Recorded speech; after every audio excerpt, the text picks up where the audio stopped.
The lake didn't care who she was. It only wanted silence. Silver water stretched under the bruised dawn, still as glass, waiting for the moment it could swallow her whole. And there, half numb, half awake, was her, a girl who used to heal others, now tied like a criminal. Her breath hit the air in short clouds. Pregnant, exhausted, betrayed. 8 months of carrying life inside her, and this was how her pack chose to thank her. They called her Lyra once. Tonight, they called her Tainted. The rope around her wrists burned with threads of silver, eating into skin already raw from struggle. Behind her, boots crunched on frost. A low voice, calm, practiced, said, "The council has decided." That voice used to whisper, "I love you," against her neck. Dominic, her mate, her alpha. Now his tone had all the warmth of a grave. She turned her head just enough to see him. Tall, broad, perfect posture, that same polished beard he trimmed every morning while she cooked for him. Only this time, he wasn't looking at her. He was staring at the phone Jessica held, making sure the angle caught his best side. The camera light blinked red. A few wolves murmured behind him. Someone muttered something about cleansing the bloodline. Another asked if the lighting looked right. And Lyra thought, so this is justice now? Execution by audience. Her laugh came out broken, half a sob. Really, Dom? TikTok? While I'm pregnant? He didn't answer. Jessica smiled, glossed lips catching moonlight. Smile for the feed, Omega. Hatch, pack justice. Lyra's heart twisted. Her wolf howled quietly inside her, not in rage, but heartbreak. Dominic stepped forward, eyes gleaming like steel coins. You brought shame to the pack. You fraternized with outsiders. I talked, she whispered. That's all I did. To a hybrid emissary. I was at a treaty meeting. You smiled at him, he said, and his jaw clenched like the memory alone disgusted him. You smiled, Lyra. For a heartbeat, she almost laughed again, because that was all it took? A smile? He raised his hand. 2 enforcers grabbed her shoulders. Wait, she gasped. Dominic, please. The baby. The child is tainted. He didn't even hesitate. Her knees buckled. The world tilted. Frosty air tore at her throat. She looked down at the curve of her stomach. Her baby kicked weakly beneath her palm, as if sensing her fear. Dominic, she whispered, tears burning. Don't do this. You said... I said, he cut in, that I'd protect this pack. Even from you. Jessica's laughter was the last thing Lyra heard before the world went white. The shove came fast. Cold water hit her like a slap from the gods. Shock ripped the scream from her lungs before she could even make it. She sank. The lake swallowed her sound. Her body fought, instinct clawing for the surface, but the rope around her wrists dragged her down. The cold was everywhere.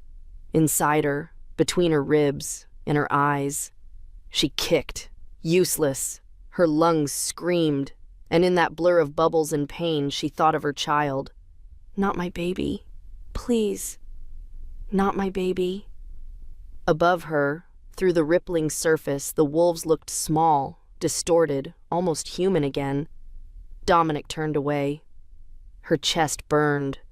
Black spots danced at the edge of her sight. The silence pressed tighter. They say your life flashes before your eyes when you die. For Lyra, it wasn't memories. It was questions. All the what-ifs she'd never get to answer. What if she'd run sooner? What if love hadn't been a lie dressed in fur and dominance? What if she'd chosen herself once? Just once, before it was too late. Her vision narrowed. The world faded. Then, something moved in the dark. A ripple, not from her. The water trembled. The rope on her wrists went slack, sliced clean as if by claws sharper than steel. A shadow took shape, Huge, silent, deliberate. A hand, no, a clawed hand, caught her arm and yanked. She broke the surface with a scream that tore the sky. Air hit her lungs like fire. She coughed, choked, retched lake water until her throat bled. For a second, she thought it was Dominic dragging her back for another round of cruelty. But the hand holding her was pale, scarred, veined with faint silver light. A voice, deep and ancient, said, "Breathe, little wolf." Lyra blinked water from her eyes, gasping, freezing, shaking. The man crouched beside her was not of her pack. No scent of the council clung to him, only pine smoke, rain, and something older than both. He wasn't human. He wasn't ordinary wolf either. Moonlight slid over his face, strong lines, scars along the jaw, eyes glowing a soft gold that didn't look kind. He watched her the way storms watch trees before they fall. Who are you?" she rasped. He tilted his head, curious. "You shouldn't be alive. Tell me about it." The corner of his mouth twitched, almost a smile. "You're far from home. Home drowned me." He studied the rope burns on her wrists, then her swollen belly. His eyes darkened. "They left you to die carrying life." Lyra swallowed hard. "They called it mercy." He said nothing for a long moment, then quietly, "Mercy doesn't look like this." Wind hissed through the pines behind him. A wolf howled in the distance, low and mournful. He stood, movements controlled, almost regal. Lyra tried to stand, but her legs betrayed her. He caught her before she fell, his hands steady, warm despite the cold. The touch jolted something deep inside her. Her wolf stirred, confused, alert. "Let me go," she said, breathless. "If I do, you'll fall." "Maybe I should." His gaze met hers, unwavering. "Then your child dies too. Is that your choice?" The words cut through the fog of despair. She looked down at her belly. The baby kicked again, faint, but alive. No. She couldn't quit. Not yet. She shook her head. He nodded once, as if he'd been testing her. "I am Kale," he said finally. "Alpha King of the Forgotten Clans." The title hit her like thunder. She'd heard whispers about him. Wolves who ruled before the modern packs, who defied the councils, who vanished into legend. "You're not real," she whispered. He almost smiled again. "Apparently neither are you." He turned toward the forest. "Come. You can die later if you insist. For now, walk." Lyra hesitated. She didn't trust him, but she trusted the cold less. The pines loomed ahead, tall, black, endless. The air smelled of rain and secrets. Somewhere beyond those trees, wolves would wake to find their execution failed. Dominic would rage. Jessica would post another video. The council would whisper about curses. Lyra wrapped her arms around herself and followed. Every step hurt. Every heartbeat reminded her she was still here when she shouldn't be. She wanted to ask Kale why he'd saved her. She wanted to ask what he wanted from her. But when she looked at him, at that silent, powerful stride, the way the air itself seemed to bend around him, she understood he was the kind of creature who answered only when he chose to. They reached a ridge overlooking the lake. Below them, the water reflected the faintest hint of sunrise, gold bleeding into silver. Kael stopped beside her. "Do you hate them?" he asked quietly. She thought about Dominic's face, Jessica's smirk, the way her pack cheered as she sank. "No," she said. "Not yet." He looked at her, interest flickering in those golden eyes. "That's honesty. Dangerous thing." She shivered, not from cold this time.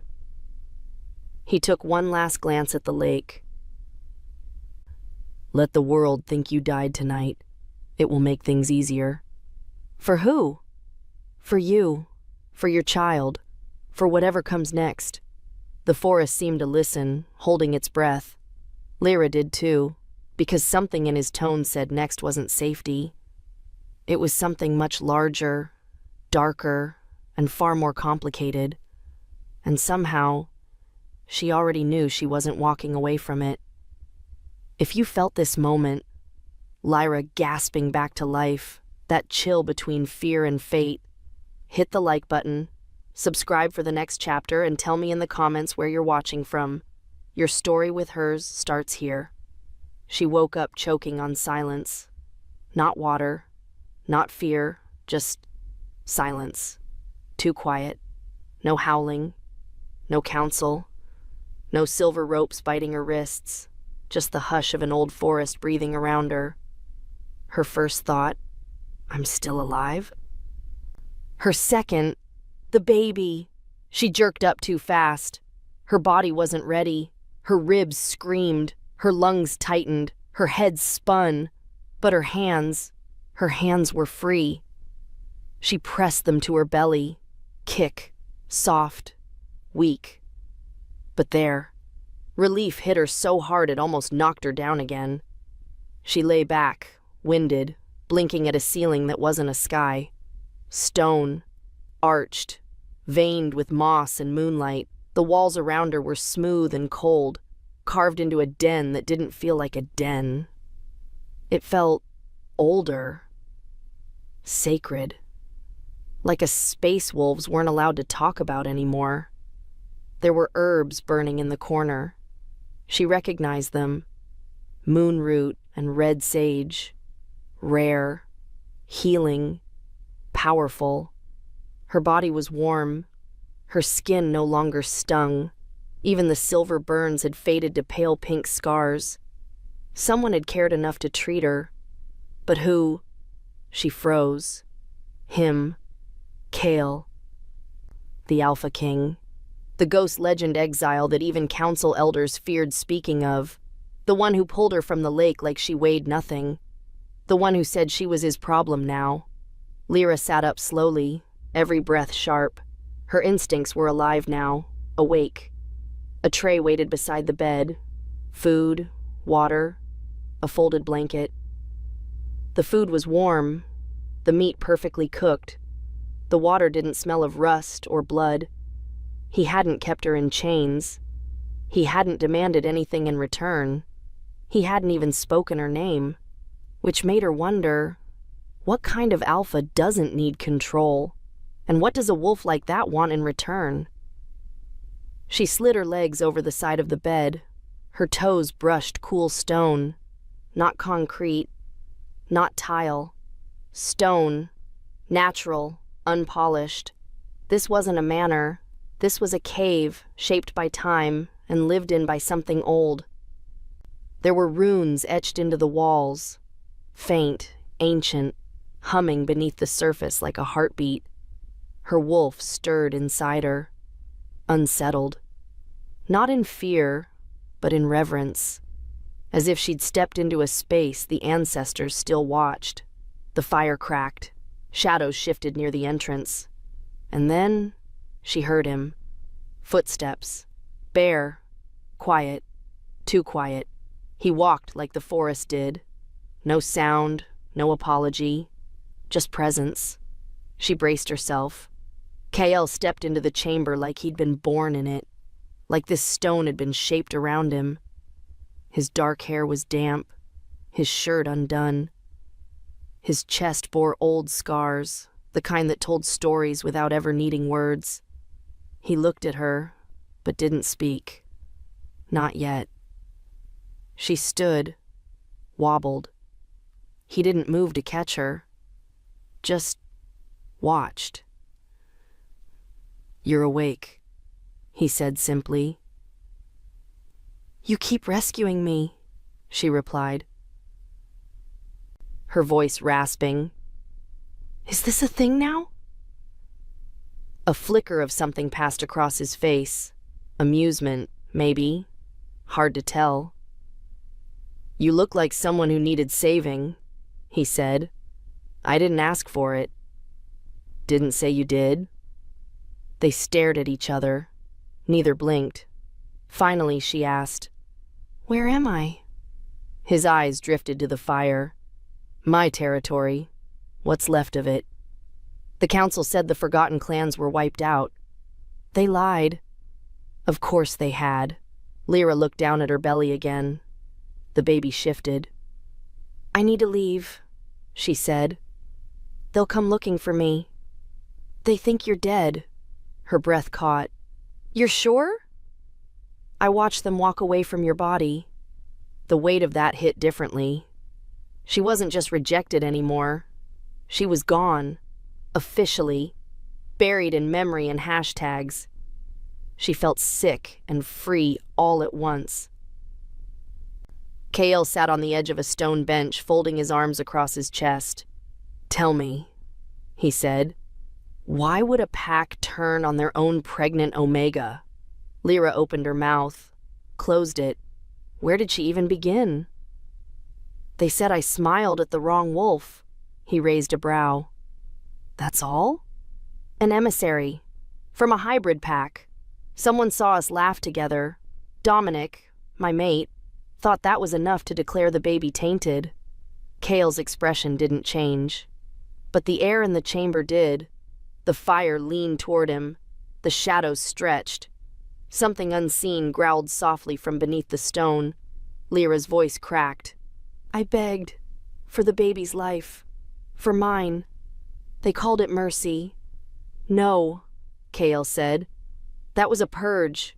She flinched. He stood. The room shifted again. Not the walls. The energy. He was taller than she remembered, not just tall.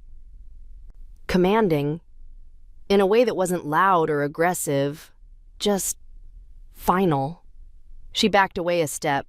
Instinct. He stopped. Hands still, voice low. You're safe here. Her arms wrapped around her belly. There's no such thing. A long silence passed. Then he said, Eat.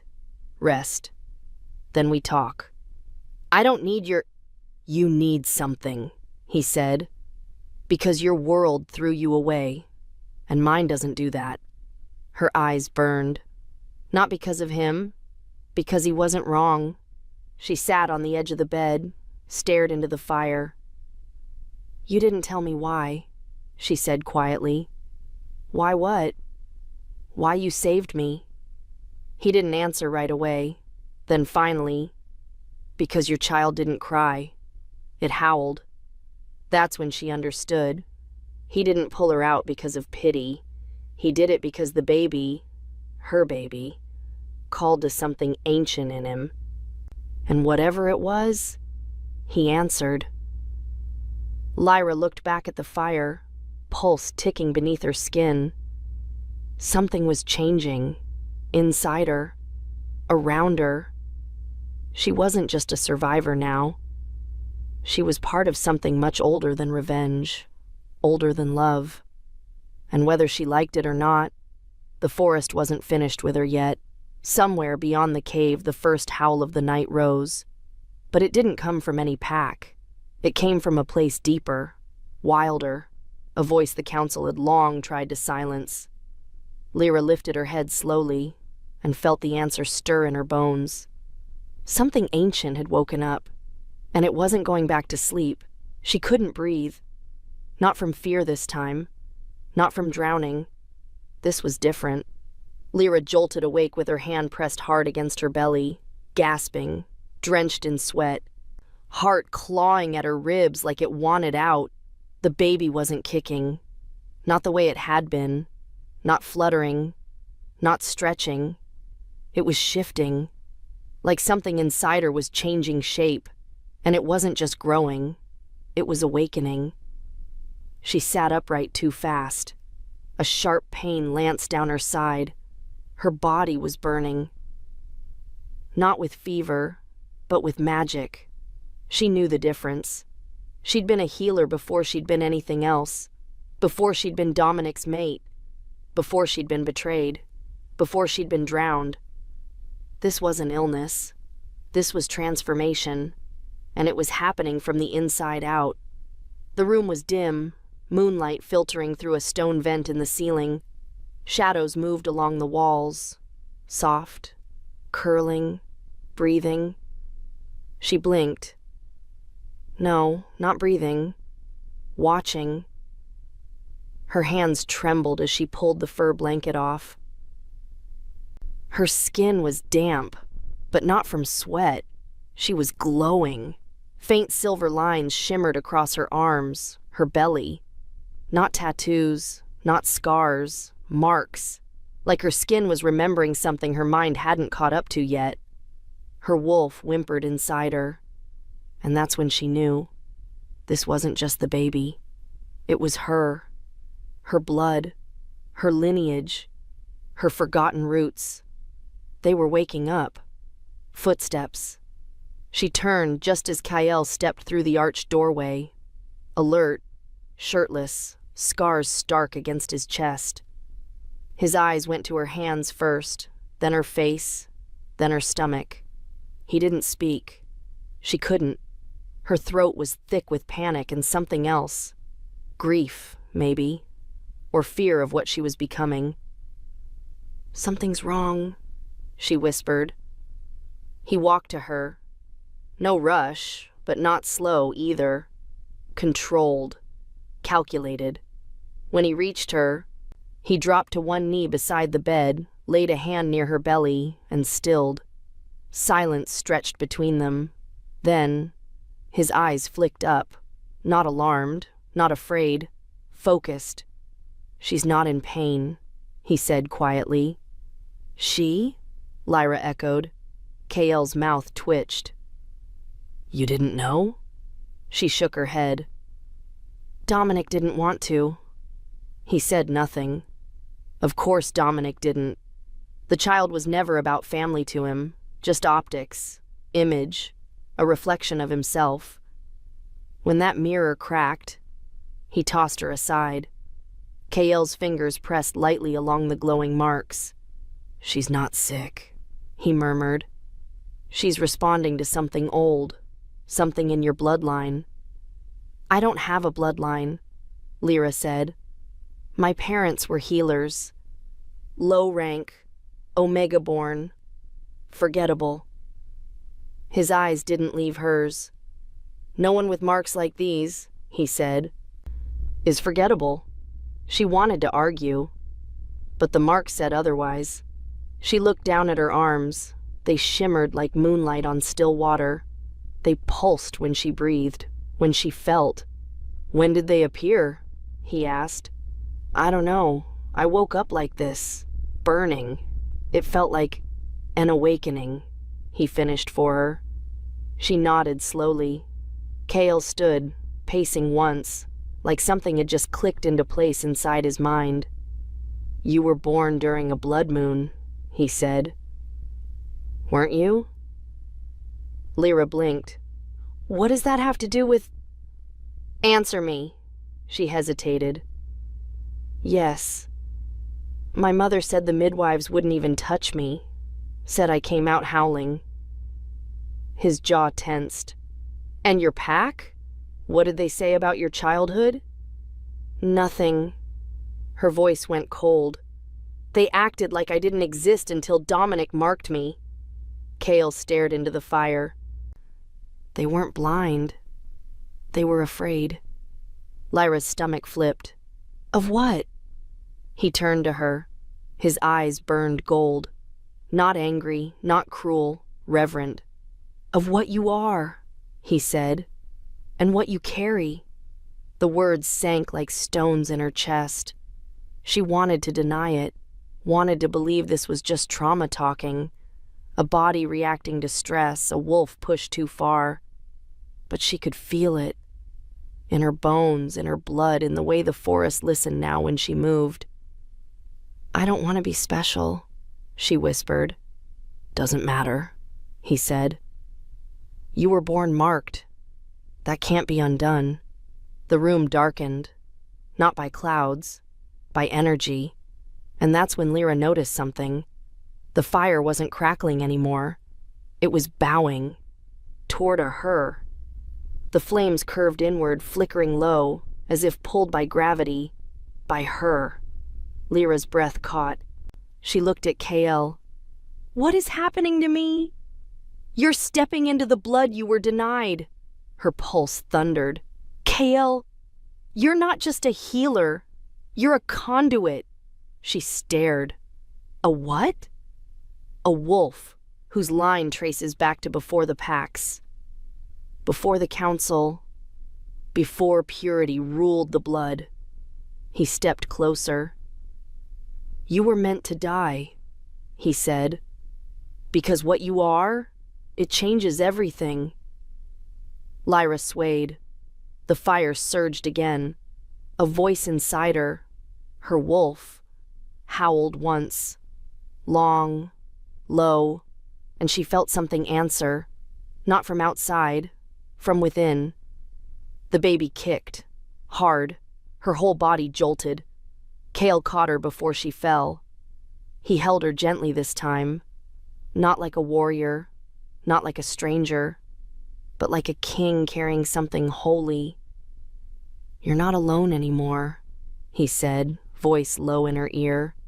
And for the first time in days, weeks, months maybe, Lyra believed him. Outside, the moon reached its peak, high, red, full, and in the deep shadows of Kael's forgotten land, ancient things stirred beneath the earth, watching, waiting. Far away, in the council halls of Silverclaw, a seer awoke screaming. Her hand clutched her heart, her mouth opened wide, and through bloodied lips, she whispered, "The child lives, and she is not alone." She was screaming before she even opened her eyes. The pain hit hard. No warning, no rhythm, just a deep, bone-splitting tear that ripped her awake and left her clawing at the bedding like it might hold her together. Lyra couldn't breathe, couldn't think. One thought cut through it all. It's too early. The baby wasn't due for weeks. She wasn't ready. The world wasn't ready. The cave spun around her, walls pulsing with energy, firelight dimming and flaring, runes glowing faintly on the ceiling like constellations she didn't recognize. She collapsed forward onto her knees, hands bracing against the stone. Another contraction rolled through her like a wave of broken glass. Hot tears streamed down her cheeks. "Kale," she gasped. "Kale." He was already there.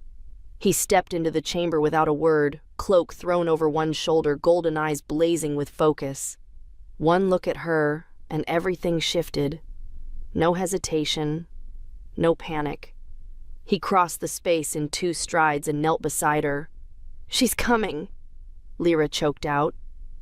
"It's not time. She's not ready." "She is," Kael said. His voice didn't rise, didn't rush, just was. "Your body knows. So does hers." She grabbed his wrist, nails digging in. "I can't do this. Not alone." "You're not alone." She clung to those words. Another contraction hit. Her spine arched with the force of it. Her wolf surged, snarling, ready to shift. But Kael's hand landed firmly on her back. "No," he growled. "If you shift now, you'll tear yourself apart. You'll kill her." "I can't stop it." "Then I will." The weight of his power slammed through her. Not cruel, not forceful, just absolute. Like the moon itself had spoken. Her wolf buckled beneath it, whimpering, curling back. Not in fear, in surrender. Kael's grip steadied her as she slumped against him, panting, shaking. "You're stronger than this," he murmured. "You were built for this. You just don't remember yet." The ground beneath her pulsed. Runes on the floor lit up, ancient, glowing with a soft, pale light that beat in time with her pulse. Lyra blinked. "What is this place?" "An altar," he said simply. "For births like yours." She froze. "Like mine?" KL looked down at her stomach where the baby rolled beneath the skin with alarming strength. "There haven't been many," he said, "but enough for the stone to remember." Her vision blurred again. A long, low moan escaped her lips as another wave of pain rocked her forward. Her body wasn't breaking. It was opening, not just for life, for power. Her fingertips burned where they touched the stone. Her skin glowed again, those same silver markings now pulsing bright and fast. She was no longer just Lyra, not just a healer, not just an Omega. She was a vessel, and something other was trying to come through. Kale shifted behind her, arms bracketing her sides. "I've got you," he said again, voice lower now. Closer. "I'll hold the world back if I have to." She couldn't even reply. The next contraction made her cry out, this time louder. Animal. Raw. She screamed like something was being pulled out of her soul. Blood hit the stone, but it wasn't red. It shimmered, silver, bright, alive. KL went still. So did the fire. Lyra looked down in horror. What's happening to me?" He met her eyes, fierce and certain. "She's rewriting you," he said, before she even takes her first breath. She collapsed forward. Her hands shook so violently she couldn't hold herself up. "I can't. Kale." "You already are," he said, and then her body split. Not physically, energetically. Power surged through her like moonlight bursting out of every cell. A final scream ripped from her throat. The child came into the world in a flash of silver light, the air crackling with pressure as if lightning had struck the very floor. The baby didn't cry. She howled. A long, piercing, ancient sound that made the walls tremble. It wasn't a newborn's cry. It was a claim. Kale's eyes widened. He reached forward, catching the infant in his arms. She was small, but fierce, covered in pale fur that shimmered with silver strands, eyes already open, bright, unblinking, glowing like moonlit water. "She sees," he whispered. Lyra couldn't even speak. She was trembling, soaked in sweat and blood and light. "Let me see her," she rasped. KL laid the baby gently in her arms. The moment their skin touched, the silver markings on Lyra's arms flared. The infant turned her head, nuzzled against her chest, let out a soft growl that made Lyra's heart lurch. She was perfect and terrifying. "Is she—" Lyra paused. "Is she Wolf?" Kale tilted his head. "Partly." Her heart sank. "Partly?" He looked at her, really looked. "No child born under the healer's moon," he said, "is just one thing." Lyra stared at her daughter, as the fire behind them bent lower, bowing toward the infant like it recognized something older than flame. "What am I supposed to do with her?" she whispered. "Protect her," Kale said. "I couldn't even protect myself." He reached out, brushing his knuckles over the baby's cheek. "Then let me." Silence wrapped around them. Not cold this time, not lonely, but ancient, expectant. Lyra laid her head back on the stone. Her daughter's heartbeat was strong against her chest. Her eyes still glowed faintly. Not wolf, not human, something else. Outside, the wind shifted. Far away, deep in the pack's high council, an elder collapsed during morning prayer. A seer wept openly into a basin of blood, and the black-winged crows that perched atop the stone spires of Silverclaw turned to the north and began to scream. But in the deepest part of the forest, something else was already stirring. Something old, something hidden. It had heard the howl of a child who wasn't supposed to be born. And now, it was coming to find her. The knock came just after midnight. Not a light tap, not hesitant, a slow, deliberate rhythm. Boom, boom, boom, like someone knocking on bone. KL was already moving. He crossed the hall barefoot, shirtless, still damp from the rain. The castle was silent. Shadows stretched long across the stone walls, and the torches outside flickered too hard, as if something in the wind didn't belong. Lyra felt it before he opened the door. That pressure again. In her chest, her throat, in her blood. It wasn't pain. It was memory. Like a part of her recognized whatever stood outside that door, and it did not like it. KL opened the door without fear. Of course he did. He was Alpha King.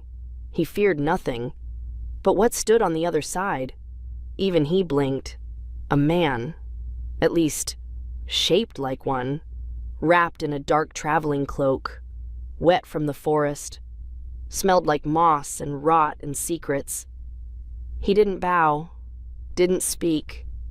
Just raised one pale hand and offered Kale a sealed letter. Thick parchment. Sealed in black wax. Marked with a crest neither of them had seen in decades. A serpent. Wrapped around a broken sun. Kale froze. The messenger turned without a word and walked back into the trees. Gone. Lyra stepped into the corridor, holding their child. She felt it too, she whispered. She hasn't stopped growling since he came. The baby nestled into her chest. Silver eyes narrowed, small lips curling over fangs that shouldn't be showing this early. Kale turned the letter over. This changes everything. You know that crest? He nodded once. Slow, grim. The House of Varen. He looked at her then, and his voice changed. They're your bloodline. The words hit like a slap. No, she said. That's not possible. I grew up with humans. I didn't even know I was a wolf until... You were hidden. Kale held up the letter. But not abandoned. This came with blood scent. Magic bound. It's for you. Lyra took it with shaking hands. Her wolf snarled softly in her chest, nervous, alert, protective of the child pressed to her heartbeat. She broke the wax. The words inside were sharp, formal, ancient, and they called her by a name she didn't recognize. Lady Lyriana Varen of the Shadowline. She stared. I'm not... You are, Kale said, quiet. I should have seen it. The way the runes reacted when you gave birth, the blood, the magic, your child's howl, it woke something old. The baby growled again, this time not out of fear.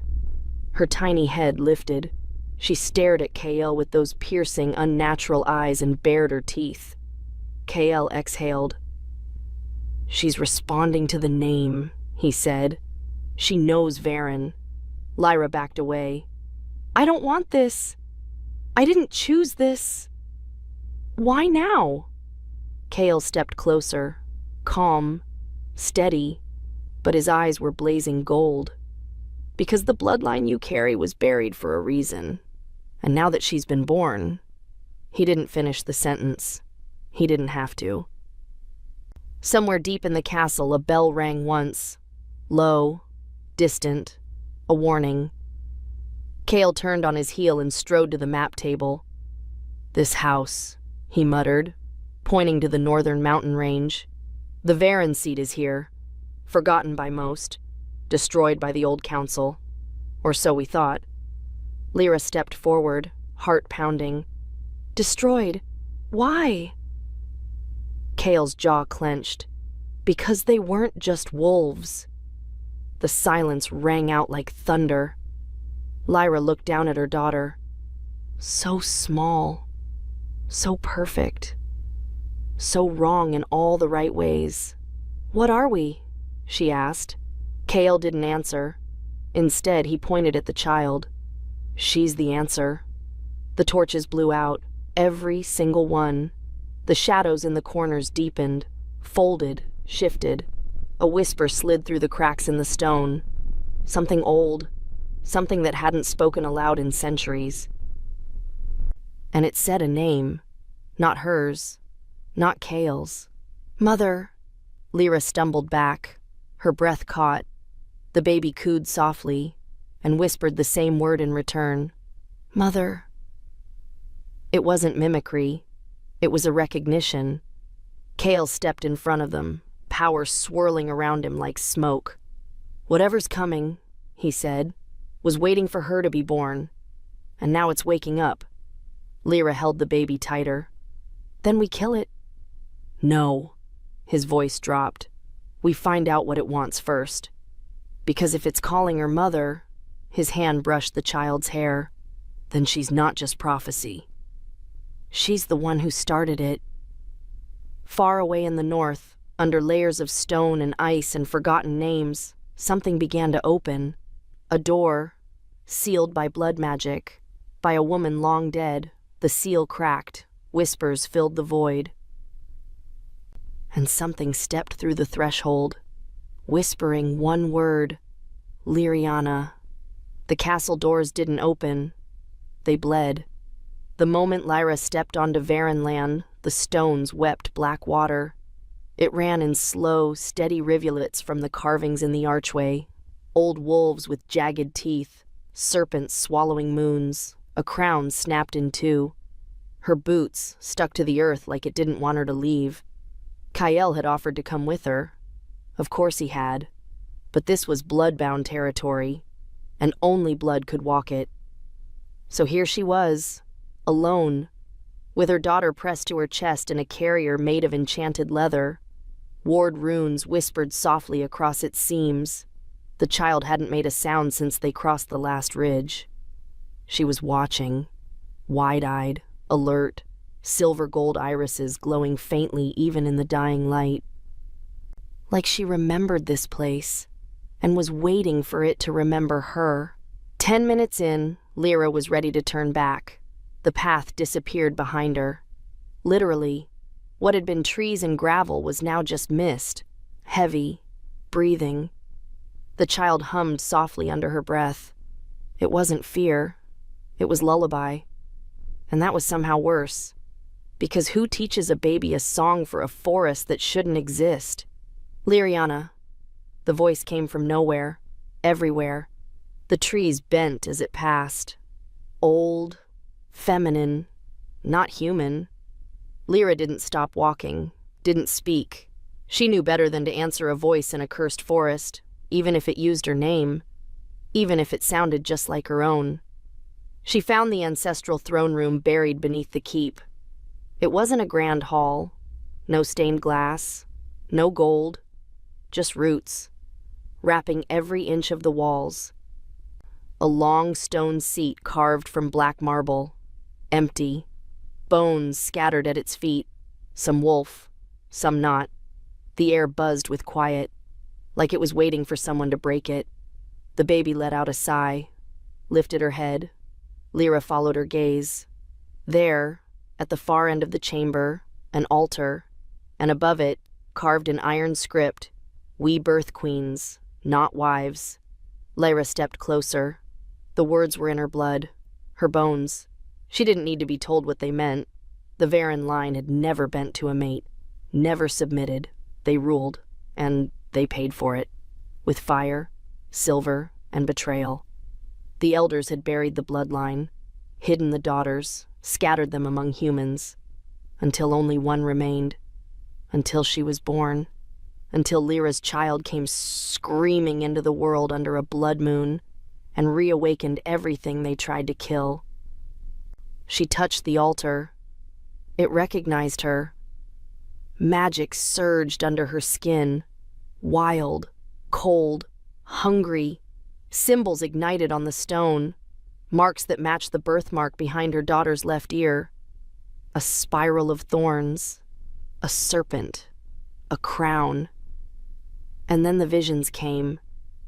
She saw women in shadowed crowns, fangs bared, standing atop war-torn fields. She saw queens birthing twin daughters and raising them as weapons. She saw betrayal, over and over again. Wives stabbed, children drowned, blood burned to stop prophecy. And in every vision, a single phrase returned like a heartbeat. When the heir remembers her throne, the kingdoms will fall to their knees. Lyra stumbled back, gasping. The baby was silent again, but her tiny hand reached out, pointed to the throne. Lyra turned. The marble was no longer empty. A woman sat there now, eyes like molten gold, hair woven with thorn branches. Her face looked like Lyra's, if she'd lived through 1,000 winters. "You came late," the figure said, "but still in time." "Who are you?" Lyra whispered. The woman smiled. "Your blood, your warning, your beginning." "I don't want a throne," Lyra said. "I just want my daughter safe." "Then sit," the woman gestured, "because that's the only way she will be." The throne pulsed, waiting. Lyra hesitated. "KL will see this as a claim," she said. "A declaration of power." The figure's smile deepened. "Good." Lyra walked to the throne.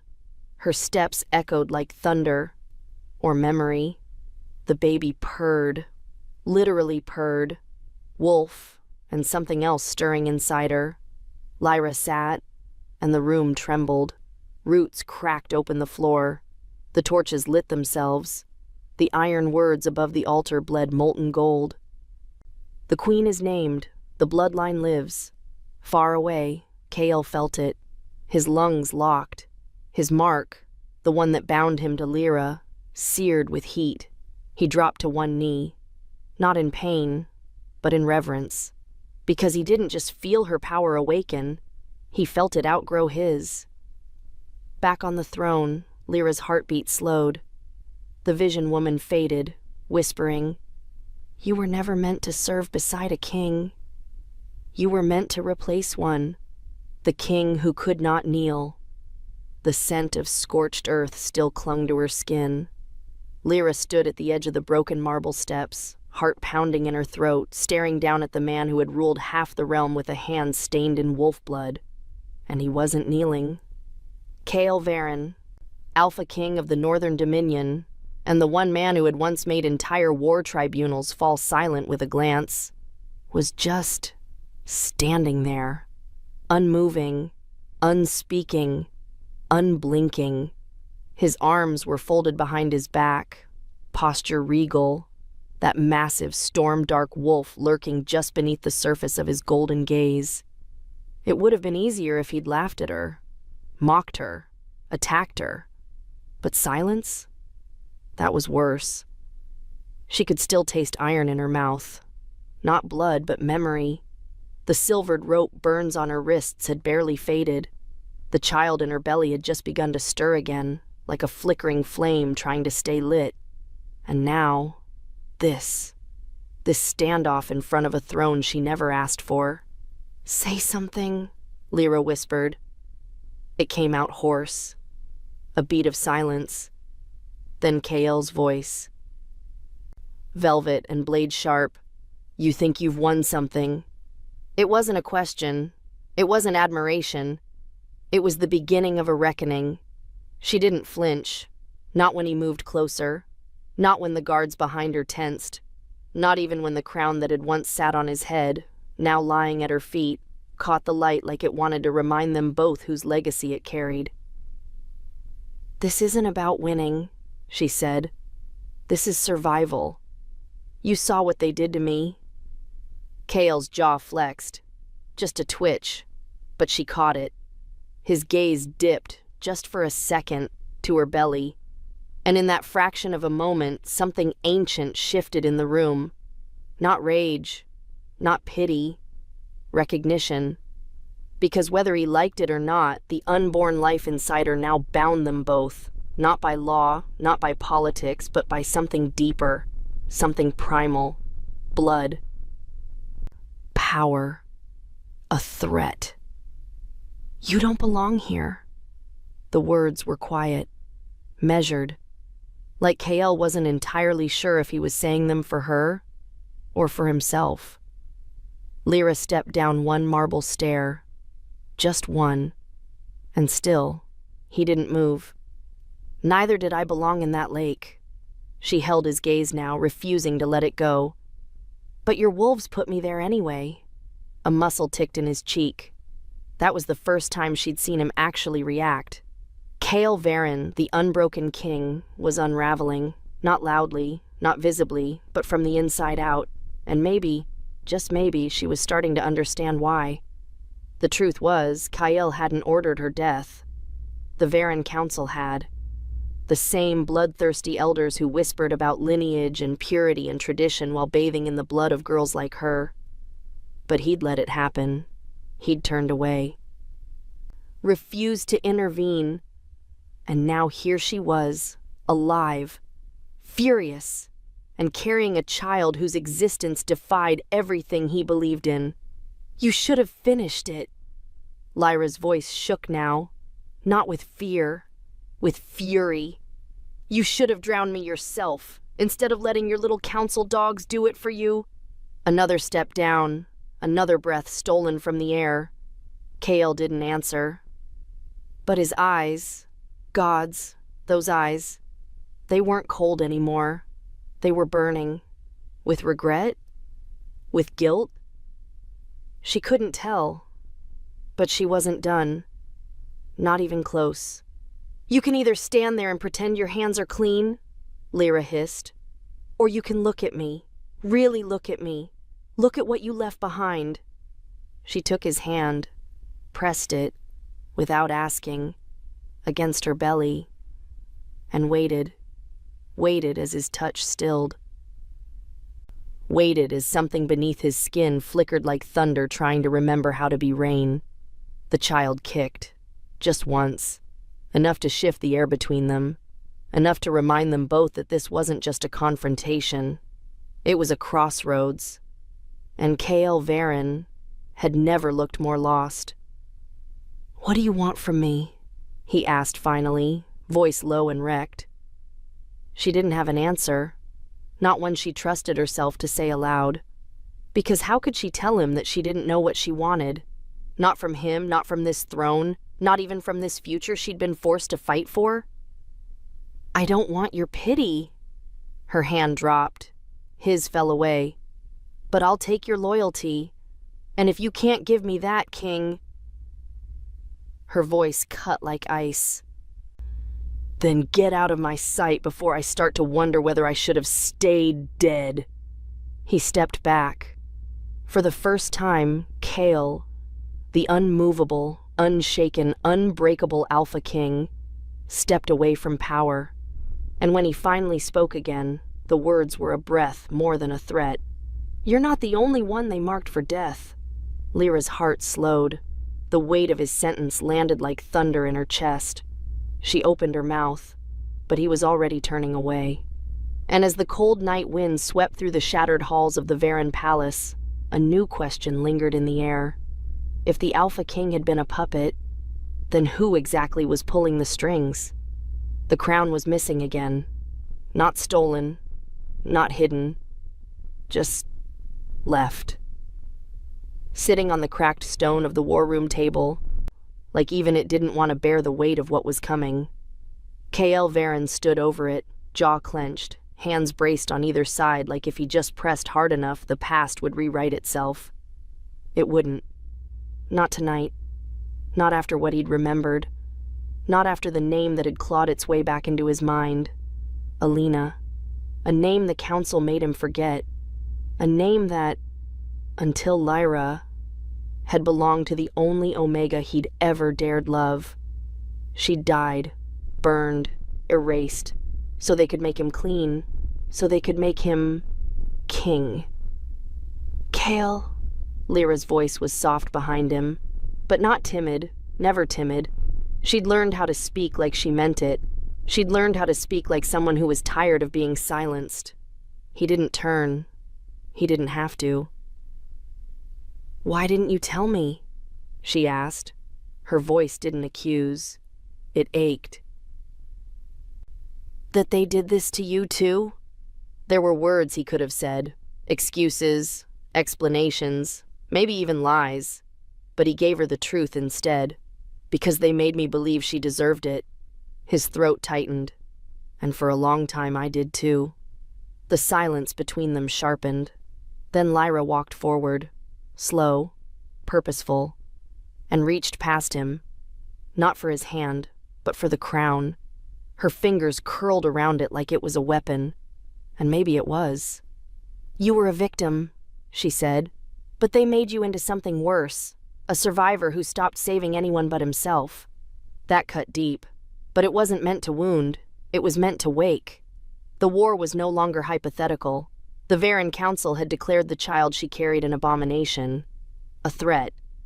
The prophecy, once buried, was now on every wolf's tongue, one born of rejection, risen from death, shall carry the bloodline that unravels the old order. They thought that meant destruction. They hadn't considered that it might mean justice. What do we do? He asked, and he hated how lost he sounded. Lyra lifted her chin, meeting his gaze full on. We give them what they're afraid of. He blinked. An heir? No. Her eyes burned with something sharper. A queen who doesn't ask for permission to live. Kael had spent years following the rules. Rules written in blood by men who feared what they couldn't control. And now, the rules were shifting. Because Lyra was still alive. Because the child they tried to erase was kicking in her womb like she already knew she had a war to win. Because the king had finally remembered what it meant to kneel. Not to power, not to fear, but to truth, to loss. To the woman who stood before him now. They'll come for her, he whispered. His voice was hollow. Lyra stepped closer. Then let them come. She placed the crown in his hand, not to wear, not yet. But this time, when they do, she leaned in. Her voice dropped to a whisper, raw and seething with fire. We don't drown. We make them bleed. Far below the palace walls, in the tunnels where even light didn't dare crawl, something old began to stir, something the crown had forgotten. But the blood remembered, and it was no longer waiting. It started with a scream. Not Lyra's, not the child's. Kael's, the Alpha King, the unshakable, the unbreakable, brought to his knees by a sound he hadn't heard in 15 years. The scream of wolves, dying. The palace gates weren't breached. They were opened, from the inside. By someone who knew exactly where the guard lines rotated, by someone who'd been close, trusted, and now? Gone. Blood on the marble. Servants scattered. Lyra held the blade in her hand like she'd been born with it. Because she had. They'd tried to drown her with it once. Funny how blades remember. They're not here for a fight, she said, eyes sharp. They're here for a message. You think they'll stop at threats? Kael's jaw was tight. They're already killing wolves who speak our names. Good. She didn't blink. Let them speak it louder. She wasn't just an Omega anymore. She was the living, breathing end of every rule they'd ever written, and they knew it. That's why they sent Graven, the Council's shadow, the one who executed traitors with his own teeth. He didn't speak when he arrived, didn't need to. He held up a scroll. Kael unrolled it. A single sentence burned into the parchment. Reject the abomination, or be buried beside it. That was when Lyra stepped forward, heavy with child, light in her eyes like wildfire.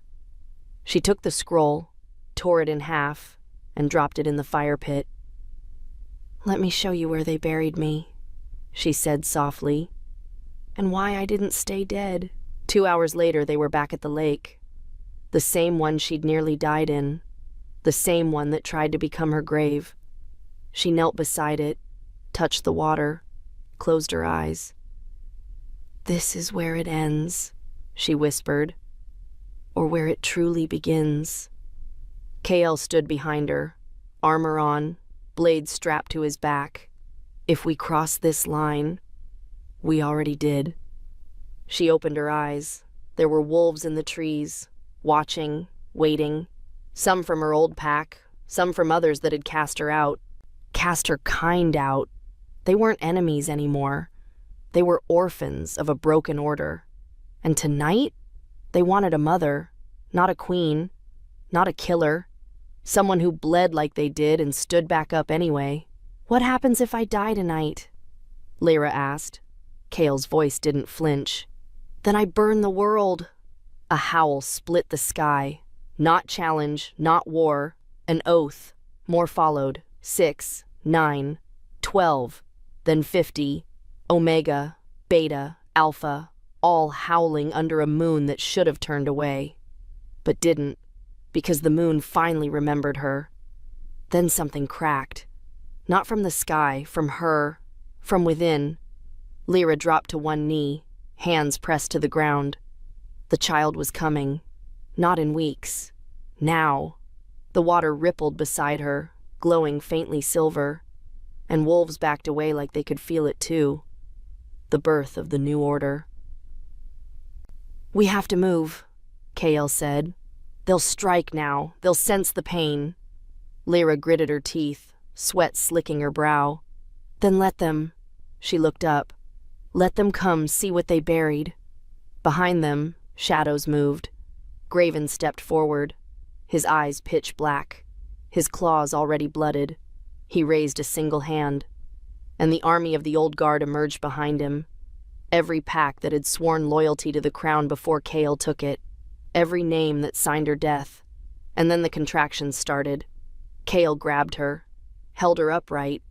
Blood ran down her thighs, but her eyes, clear, unshaken, wild. "I'm not dying in this lake again," she hissed. "Not when the child of a broken wolf and a king is about to be born." The lake stirred, the old magic waking within, and Kael felt it in his bones. The prophecy was never about ending the world, it was about burning the rot. And if tonight was fire, then tomorrow would be ashes. Say the name, say hers, because the world is about to. The child wasn't breathing, and the sky knew it before Lyra did. Lightning split across the velvet black horizon as Kael laid the tiny, blood-slicked form into her arms.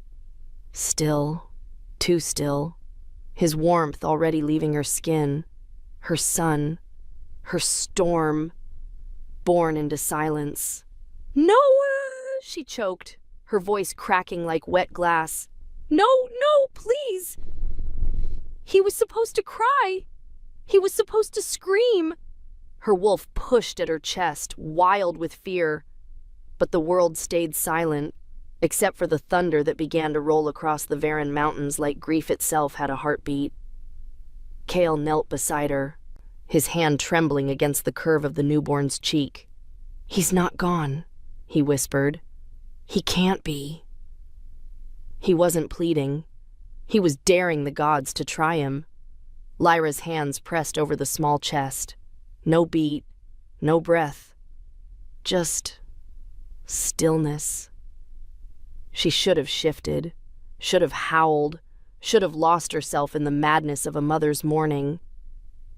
But something in her blood went cold, ancient, steady, and she remembered what the oracle told her beneath the ruins of Reagan. The child will arrive between thunder and silence. His first breath will wake the blood in your bones. You will have to give death to bring him life. She had no idea what it meant, until now. Lyra looked up at Kael, her mate, her alpha, her king, the only man who'd ever pulled her from death. She cupped the back of his neck, drew her forehead to his, and said the words she never thought she'd say. "Take it from me. His breath stopped. "Lyra, no." "Just a little," she whispered. "He only needs a spark. I have enough." "No, you don't." His voice cracked. "You gave your strength to the pack. You fought through silver wounds. You carried him after they tried to end you." "I'm his mother." Tears streamed down her cheeks now, warm and helpless. "Let me give him life." Kael looked at the child, then back at the woman who bled for him, fought for him, died and came back for him. She was already fading, the color draining from her face. But her eyes? Her eyes were lit with something terrifying, hope and surrender. He wrapped her hands around the baby's heart. "I'll carry your pain," he said. Then he bit his own wrist and let a single drop of alpha blood fall onto the child's lips. "And Lyra?" She closed her eyes and whispered a name that had never been spoken. Riven. Not a name from her family, not one from Kael's kingdom, but a name born of instinct, born of what she knew the moment he stirred beneath her ribs during the darkest moon. This child would not just live. He would shift kingdoms. He would split bloodlines. He would bring ruin or rain, and he would begin with breath. The moment the name left her mouth, the wind stopped. The thunder paused, and the child screamed. One long, fierce cry that shattered the quiet rang through the mountain and sent every single wolf on their knees. Kael let out a sound between a sob and a laugh as he caught Lyra before she collapsed. Her lips were pale, her skin slick, but her chest still rose. Slow, weak, alive. "You did it," he whispered, cradling both her and the child in his arms. "I felt him," she rasped. "I felt him fight his way back." "Like you did," he said, brushing his fingers through her hair. Lyra gave a shaky smile. "Then he's really mine." The child blinked up at them. Silver eyes, just like hers, but deeper, older. He didn't cry again. He just stared. And behind his soft features, something stirred. Kael noticed it first. "He's listening." "To what?" Lyra asked faintly. Kael's jaw clenched. His eyes lifted toward the trees. The wind shifted. The air thickened. And then they heard it. Howls. But not just from wolves. A second cry, deeper, older than alpha blood. The sound of the highborn. Ancient lichens who hadn't shown themselves in generations. They were watching, waiting. And the moment Riven breathed, they answered. Lyra pulled her child closer. "What does it mean?" she asked, voice still thin. Kael looked at the sky, then at the forest, then at the woman in his arms. "It means," he said slowly, "the storm has a name." Back in the Varen throne hall, the high elders fell to their knees. Every candle blew out. The temple wolf statues cracked down the middle. And the sky turned silver. Not white, not gold, silver. The mark of an Omega who redefined power. An Omega who ruled not with submission, but with sacrifice. An Omega queen. And outside, among the people of Varen, wolves shifted without command. Alphas lost control. Betas trembled. Because something old had woken. Something they didn't have words for, not yet. But the child had a name. And now, so did the woman who bore him. Lyra, the lake's last breath, the mother of storms, and the Omega who made the Alpha King kneel. Loop. Closing emotional beat. They tried to bury her at dawn. They tried to silence her with chains and silver. They left her in a lake, in the dark, in the cold, with nothing but blood and breath. And she rose, with a child in her arms, a king at her side, and a prophecy behind her eyes.